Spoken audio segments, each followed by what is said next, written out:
இன்னைக்கு பயிற்சி உண்டு. இன்னைக்கு ஒரு தரமான அப்பர் பாடி செஷன் தான் பார்க்க போகிறோம். இன்னும் 86 நாள் தான் இருக்குது என்னோட நேச்சுரல் பாடி பில்டிங் காம்படிஷனுக்கு. என்ன புதுசாக பார்க்குறீங்கன்னா மறக்காம அந்த சப்ஸ்கிரைப் பட்டனை தட்டி விட்டு போயிடுங்க. பிரைவசி வேலையை முடிச்சுட்டு வெயிட்டை செக் பண்ணிட்டு கண்டிஷன் செக் பண்ண வந்தாச்சு. நண்பர்களே, இதுதான் என்னோட எம்டி ஸ்டொமக் கண்டிஷன் எப்படி இருக்குன்னு சொல்லி கமெண்ட் செக்ஷனில் கமெண்ட் தட்டி விடுங்க. மூச்சை பிடிச்சி வேக்யூம் ப்ராக்டிஸ் பண்ணி முடிச்சுட்டு அவ்வளோதான். அடுத்த கட்டமாக நம்ம ஜிம்முக்கு நவர வேண்டியது தான். ஜிம்முக்கு ரீச் ஆனது ஒரு முதல் வேலையாக ஒரு மனமான கருப்பு காப்பியை போட்டு நேற்று பண்ண லெக் ஒர்க் அவுட் வேலையை காமிச்சிட்டான். அதனால் ஃபுல் பாடி ஸ்ட்ரெச்சஸை பண்ணி முடிச்சுட்டு இன்றைக்கான பயிற்சி தொடங்கியாச்சு. ஒர்க் அவுட் வேணும்னு நினச்சிங்கன்னா கேப்ஷனில் மென்ஷன் பண்ணியிருக்கேன். மறக்காமல் வீடியோ சேவ் பண்ணி வச்சு ட்ரை பண்ணி பாருங்கள். நண்பர்களே, மிக முக்கியமான விஷயம், 4 வேரியேஷன் போட்டு முடிச்சுட்டு 5வது 6வது வேரியேஷன் போடும்போது பைசப்ஸ் கிழிஞ்சிற மாதிரி இருக்கும். தரமான பம்ப் இருக்கும்.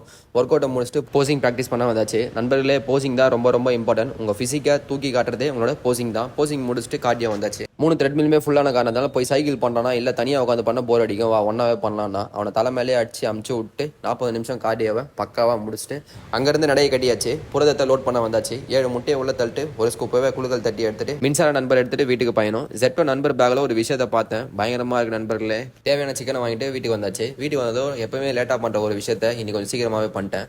முதல்ல குளிச்சு முடிச்சுட்டு நம்மளோட சிக்கனை ரெடி பண்ண வந்தாச்சு. நம்ம நண்பர் ஒருத்தர் ஏர் ஃப்ரையர் கொடுத்தாரு. சும்மா தான் ப்ரோ இருக்கு, நீங்கள் வேணால் யூஸ் பண்ணுங்கன்னு சொல்லிட்டு, சரி ஓகே வீட்டுக்கு அதை தூக்கின்னு வந்துட்டு எங்கள் அம்மா கொஞ்சம் சொல்லி கொடுத்தேன் எப்படி யூஸ் பண்ணணும்னு சொல்லிட்டு.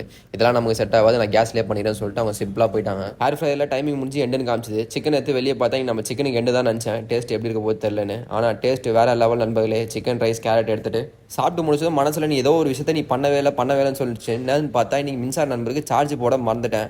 நண்பருக்கு சார்ஜ் ஏற்றிட்டு 2 பலம் வாய்ந்த மீனை எடுத்துட்டு நம்ம நடைப்பயணத்துக்கு வந்தாச்சு. 13 ஸ்டெப்பை முடிச்சுட்டு வீட்டுக்கு சேர்த்துட்டேன். இறுதி உணவை சாப்பிட்டு முடிச்சுட்டு பதிவை முடிச்சுக்கிறேன். கடினமாக நண்பர்களே.